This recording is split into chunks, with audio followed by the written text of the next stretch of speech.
Star Wars 7x7 episode 2890. So the Obi-Wan Kenobi series dropped its third episode yesterday, but we haven't even talked about episode 1 because, of course, it came out during Star Wars Celebration. So yeah, let's do that and talk about how episode 1 was heavy on setup, but beautiful in the moments. Punch it!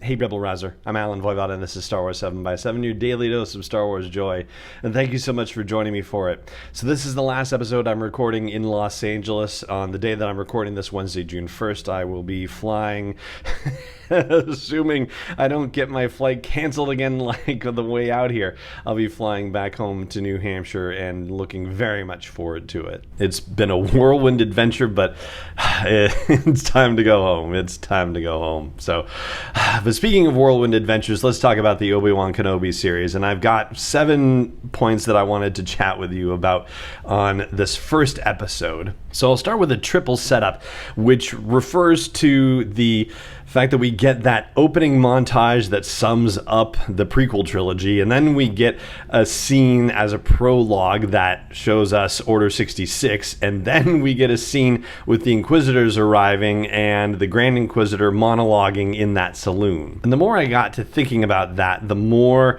I thought, you know what, it kind of has to be like that, because probably a significant share of the audience needs the refresher. I mean, you know, the prequel trilogy, yeah, I mean, we all know, I'm saying we all know, but I'm saying Star Wars fans who are kind of soaking in this stuff, we know the story, but it is just beautifully cast the way that they do this, just particularly focused on the relationship between Anakin and Obi-Wan and how that develops, and Obi-Wan's commitment to Qui-Gon Jinn and the follow-through, or, you know, failure of the follow-through, as it were. And then the Order 66 situation sets up what happens a little bit later in the episode, because we need to understand that some Jedi survived Order 66, or at least the general audience needs to remember that some Jedi other than Obi-Wan Kenobi survived Order 66. And then with the Inquisitor monologuing, right? So the Grand Inquisitor showing up on Tatooine with the third sister and the fifth brother, and the Grand Inquisitor lecturing the saloon keeper about the Inquisitors and what their deal is. And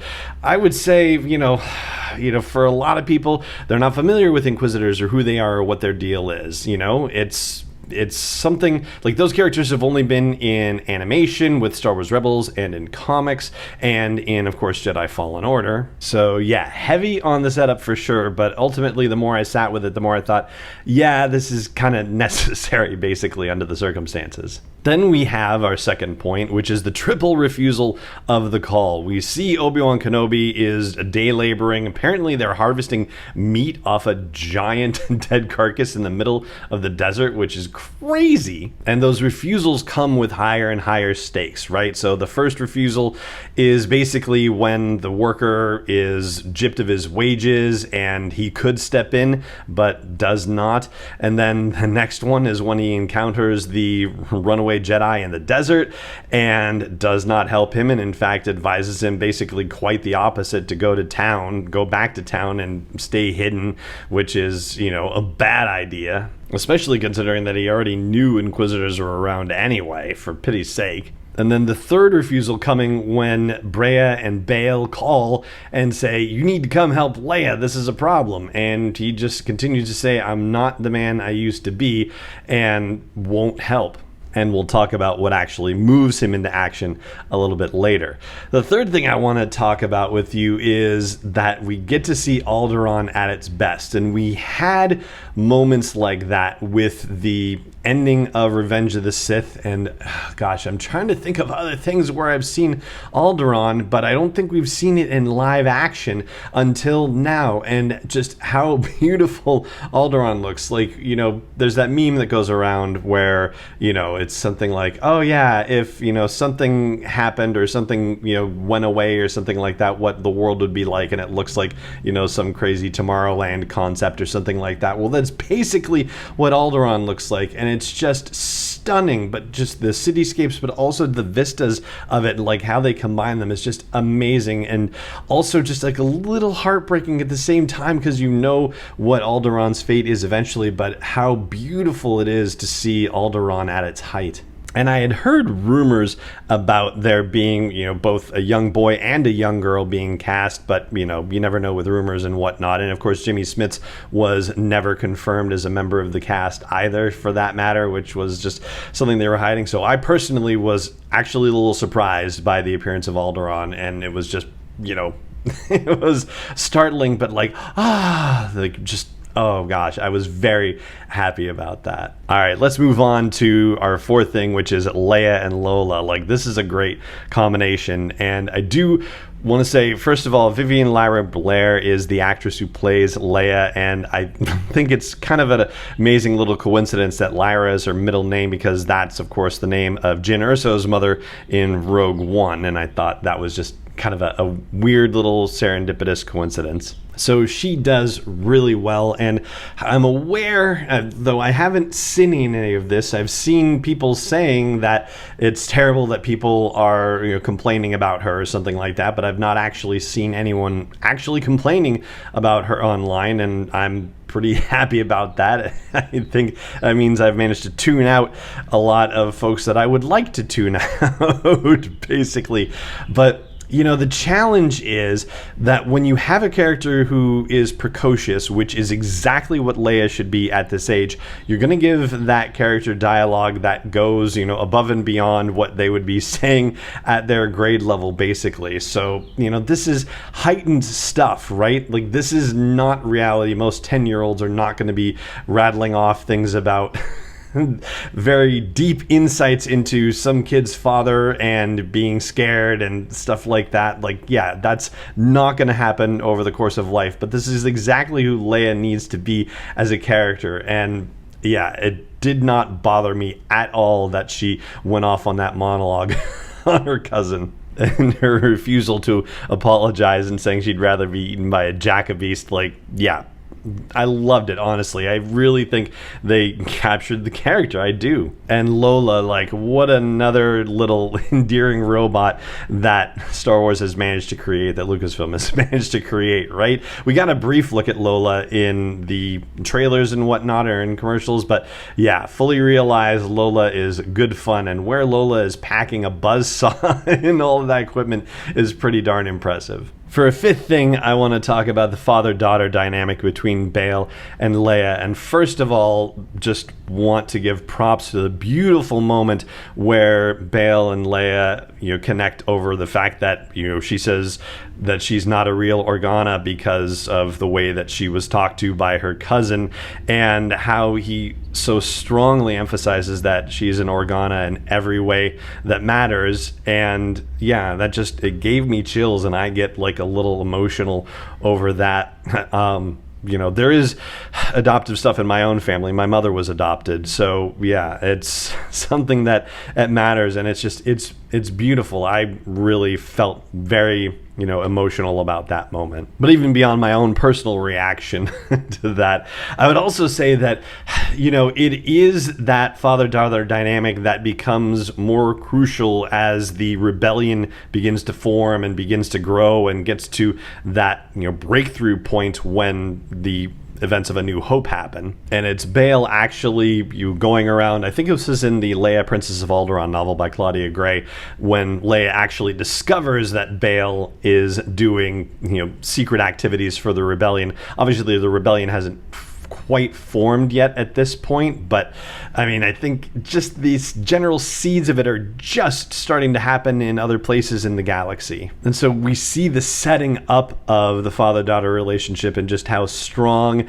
and casual it is. And yeah, this is exactly how it should be developing. So I thought that was beautifully done too. All right, for a sixth thing, and I know I've been asked about this a time or two, but when I initially talked about the Kenobi series and the first opening, like I just mentioned that there's a plot hole that seems to exist for me, and maybe plot hole isn't quite necessarily the phrase that I want to use. Maybe it's plot logic, I guess. I don't know. But essentially, the thing that was bugging me is that when the Inquisitors arrive in that saloon, they actually find a Jedi.